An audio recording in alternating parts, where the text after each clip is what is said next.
I've tried to forget that forest. For years, I convinced myself it was all in my head, that the voices, the movement in the trees, the screams under the soil were just hallucinations from exhaustion. But lately, I can hear them again. Not loud, not clear, just faint murmurs when the wind passes through the pine trees behind my house. And when it does, I swear they whisper my name. My name is Daniel Reyes. 3 years ago, I was a hiking guide in northern Washington, the kind of guy who spent more time in the woods than in my own apartment. Nature was the only place I felt quiet inside. That was before the storm, before the map that led me to a part of the forest that didn't exist on any GPS. I wasn't supposed to go alone. My team was scheduled for a weekend hike with a group of tourists, but heavy rain canceled the trip. I decided to use the free day to explore.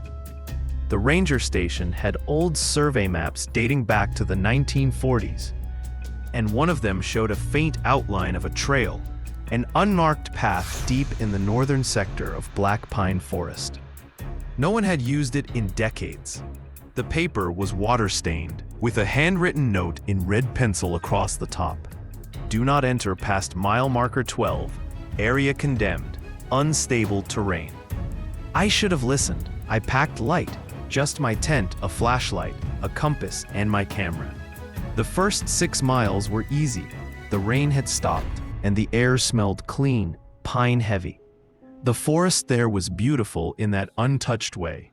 Thick moss, silver trunks, and a quiet so deep you could hear your heartbeat. But the deeper I went, the older everything seemed. The pines grew taller, their roots like veins crawling over rocks. The sunlight barely touched the ground. I remember hitting mile 11 when I found the first sign something wasn't right. There were no animals, not a single bird. I'd hiked enough to know the forest always hums with life. Insects, rustling branches, distant calls. But this, it was like the woods were holding their breath. Then, at mile 12, the trail just stopped. No cliffs, no river, nothing. Just vanished into a slope of black earth and fallen trees. But there was something else, a smell, faint and wrong, like burned wood mixed with old decay. I turned to head back, and that's when I saw it. A wooden marker, half buried under the roots of a fallen pine. It looked handmade, probably decades old, the letters carved unevenly into the surface. Silence the earth. At first, I thought it was some old conservation message.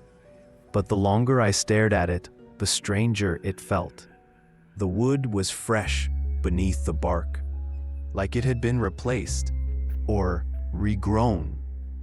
That's when I heard the first whisper, a soft exhale, too close.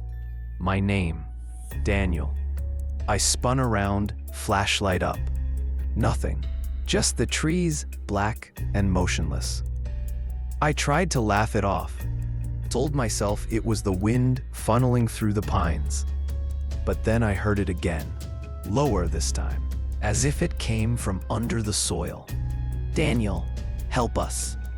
My skin went cold. I crouched, pressed my ear to the ground. Stupid, I know, but I swear I heard movement beneath me.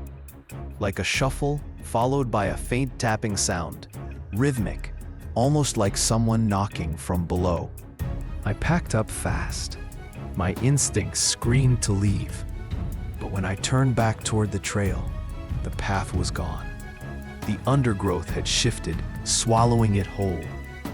No matter where I pointed my compass, every direction looked the same endless wall of trees. That's when panic set in.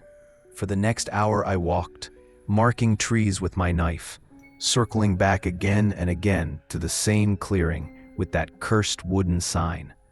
By then, it was getting dark, and the forest changed with it. The air thickened, and I could hear something like breathing all around me. Not animal, not human, but deep, like the forest itself was alive. I decided to set up camp near the clearing. Stupid, yes, but I didn't have a choice. I built a fire and tried to eat, though my hands wouldn't stop shaking. Every few minutes, the wind would pick up and carry that same whisper.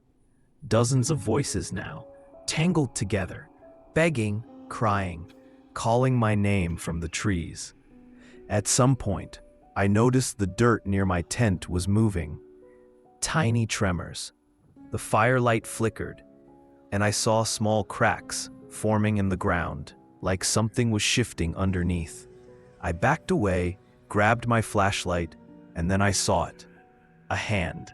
Just a hand, pale and thin, reaching out from the earth, clawing upward before vanishing again. I remember screaming, stumbling backward into the fire, burning my jacket as I fell. By the time I looked again, the ground was still. No hand, no hole, just smooth, cold earth. That was the first night I realized I wasn't alone out there. I didn't sleep that night. Every time I closed my eyes, I saw that hand. The way it reached through the dirt. Not fast, not violent, just slow, desperate. Like someone trying to escape from under a coffin. By noon, I started hearing the whispers again. Not as faint this time. They came in bursts like the wind was carrying words straight to my ear.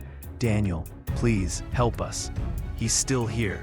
There was a moment I thought I saw someone, a figure standing between the trees. A man, I think, in an old ranger uniform. But when I shouted, he didn't move. I blinked and he was gone. Just fog. That's when I found the cabin. It was hidden behind a wall of pine and thorn, half collapsed, covered in moss. The door was hanging by one hinge and the roof looked ready to fall in. But it was shelter and I needed answers. Inside, everything smelled of rot. The floorboards sagged under my boots, and dust floated in the air like ash. There was a wood stove, a broken cot, and a table littered with tools, rusted nails, rope, and a few old jars filled with something dark and thick. Blood? Sap? I couldn't tell. Then, on the wall above the stove, I found a photograph, black and white. 4 men standing in the same clearing I'd camped in, holding shovels. Behind them was a deep pit. Scrawled across the bottom of the photo, in faded ink, were the words, "The pines keep them quiet." I stared at that line for a long time. Them? I found a small journal on the floor, half soaked from years of rain leaking through the roof. The first pages were unreadable, but deeper in, I found a few legible entries. The handwriting was shaky, uneven. June 12th, 1951. We finished the work. The ground wouldn't stop shaking. God forgive us. It's still breathing down there. June 15. I hear them whispering now. The men don't sleep. The roots move when the moon is high. We shouldn't have dug that deep. June 20th. The ranger says the forest is closing around us. He's going to seal the trail tomorrow. Burn the signs. Silence the earth. That last line, silence the earth, matched the words carved into the marker outside. My hands were shaking when I closed the journal. I felt something heavy in my chest, a pressure, like the air had thickened. That's when the whispers started again, louder this time, coming from beneath the floorboards. I stepped back, heart hammering, as the wood under my feet began to crack.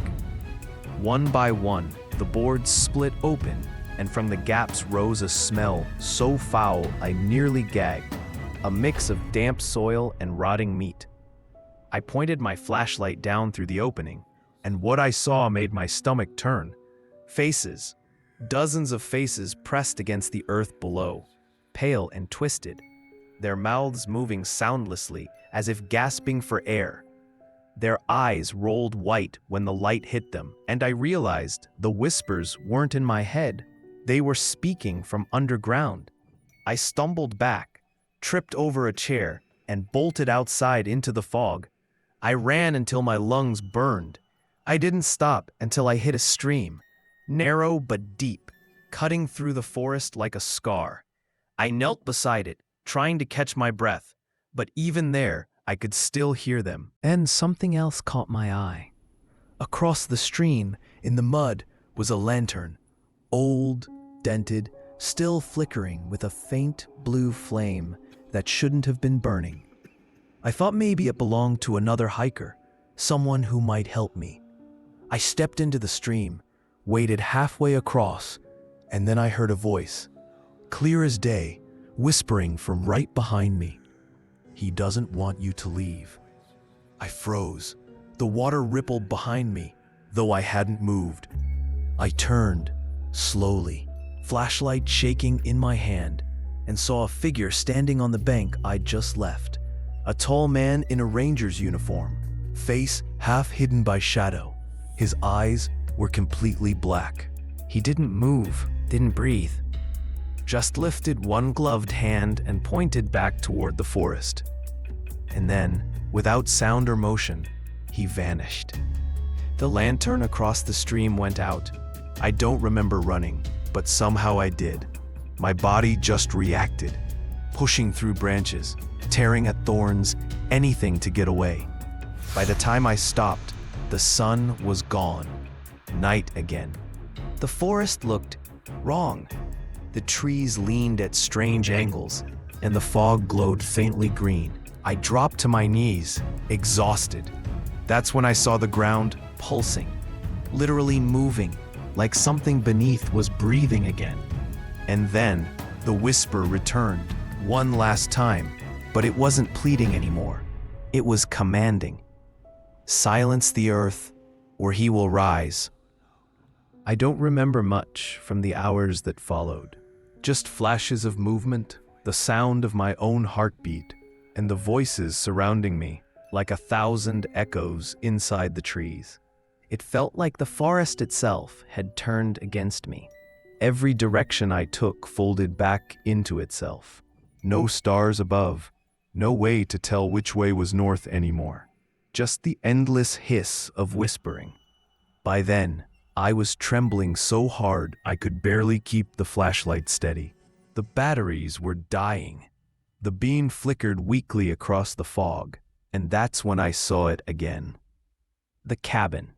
The same one. I'd somehow circled back, but this time, there was light coming from inside.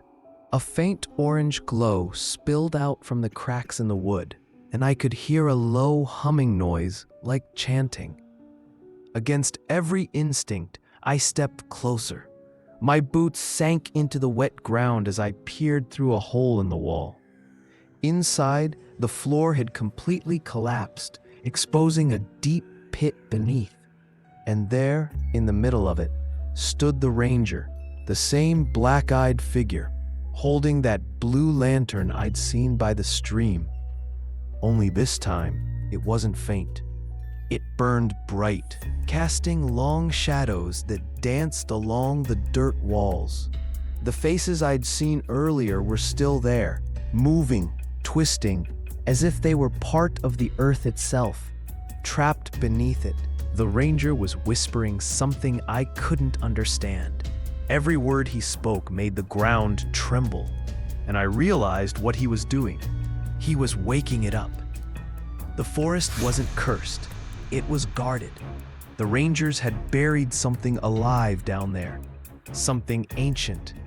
And that man, or whatever was left of him, was the warden keeping it sealed. But now the seal was breaking.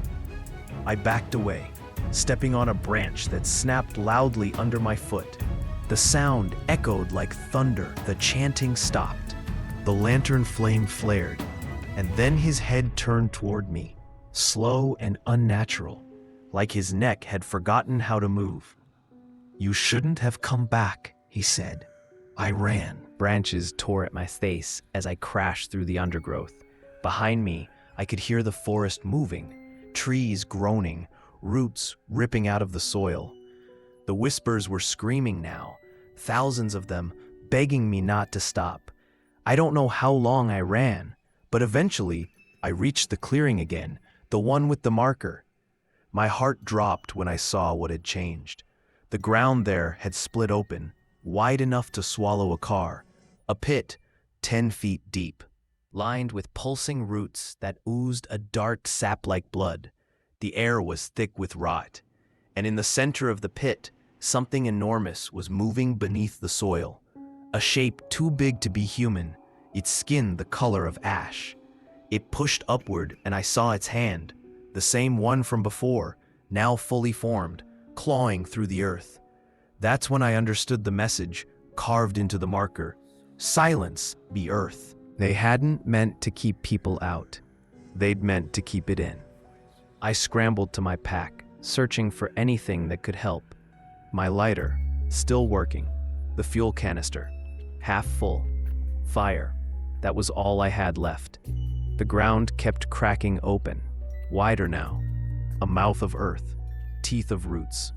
The thing beneath it groaned, a low guttural sound that made the trees shiver. I poured the fuel in a wide circle around the pit, my hands shaking so bad I could barely control it. When the ranger appeared at the edge of the clearing, I almost didn't see him through the fog. His uniform was torn now, his face half rotted, eyes glowing faint blue from the lantern in his hand. "It's too late," he said, voice echoing like two people speaking at once. "You woke him." I don't know where the strength came from. Maybe it was panic, maybe instinct, but I screamed back, "Then I'll put him back to sleep." And I threw the lighter. The fuel ignited instantly. Fire roared across the clearing, catching the dry brush and racing up the trees.